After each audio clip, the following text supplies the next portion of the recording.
My name is Jane Fitzpatrick, and for those of you who are not aware, I am the current CEO of ANFF. I would like to take this opportunity to acknowledge the Kaurna people as traditional owners and their custodianship of the lands on which we meet today. I also acknowledge the traditional owners of all the lands from which people are joining us today. On behalf of ANFF, I pay our respects to their ancestors and their descendants who continue the cultural and spiritual connections to country. We recognise their valuable contributions to Australian and global society.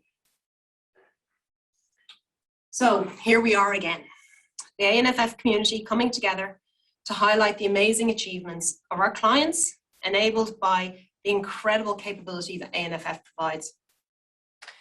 It is another year where COVID has been on our minds, travel restrictions and lockdowns, and among many of the external impacts. Yet when we look around the network this year to find stories and to find our impact, we didn't have to go too far to find those stories.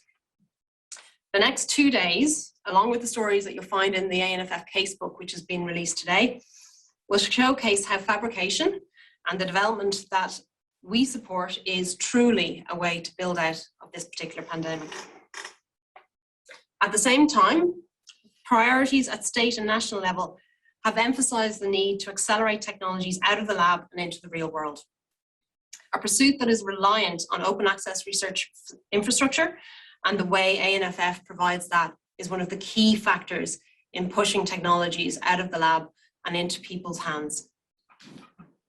Our consistent usage figures this year demonstrates the importance of the world of research infrastructure to our academic and our industry client base. Our support of more than 100 companies and more than 2,500 users across the last year underlines the impact that coordinated and strategic investments can make to our nation. ANFF would also like to acknowledge the contribution that our recent CEO, Dr. Ian Griffiths, made to our organisation and to the broader infrastructure and commercialisation landscapes.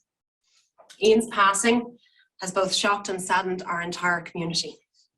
But as a whole, we are committed to forging through the doors that he built for us to use. The strategies and the plans that were put in place over the last 2 years will continue. These will enable ANFF to continue its excellence in providing fabrication solutions and providing more assistance to translate exciting projects into outcomes that touch many lives. And the future does look bright. With a great many of the investments from the Research Infrastructure Implementation Plan, known as RIP, coming online in the coming months, and the release of the upcoming National Research Infrastructure Roadmap, ANFF is well placed to be integral to the successful translation of research that will help Australia's economic recovery. Just like the stories you are about to hear, both in person, online, and in our casebook. I have a couple of little notes to tell you because I was given 5 minutes. I've taken 4.5, so I'm going to keep going. Our sessions will be recorded and all questioning should be done through the Slido app. So that's sli.do, our website. So if you go to that website, the information's in your attendee pack.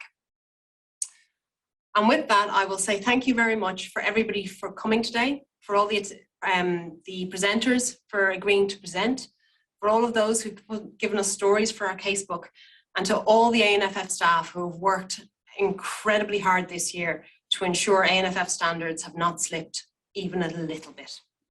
So I will pass over to Heike, who's going to be our first MC for the first session. Thanks, Jane.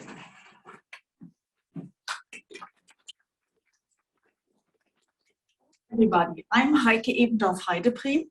I'm with the University of Adelaide, and I'm also the director of the ANFF OptoFab Adelaide Hub here at the university. So it's my great pleasure to welcome you to the first session of this year's ANFF Showcase.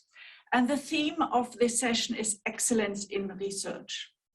We have 6 speakers from universities across Australia covering a wide range of topics, such as additive manufacturing, production of perovskite, fabrication of nanotweezers, nonlinear imaging, applications of meta surfaces, and using topological defects.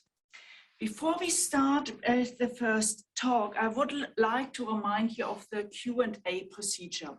As Jane pointed out, the questions will be submitted via Slido. We have allocated 2 minutes after each talk for questions. So dear speakers, please stick to your 10-minute allotted time for talking.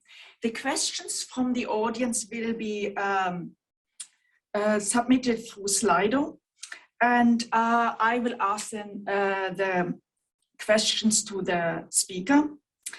And if there isn't sufficient time for all questions, then we will forward the questions to the speaker, and then the speaker can answer it after the event. Please use your full name when you submit a question so that we can then forward the answer to your questions after the event if possible.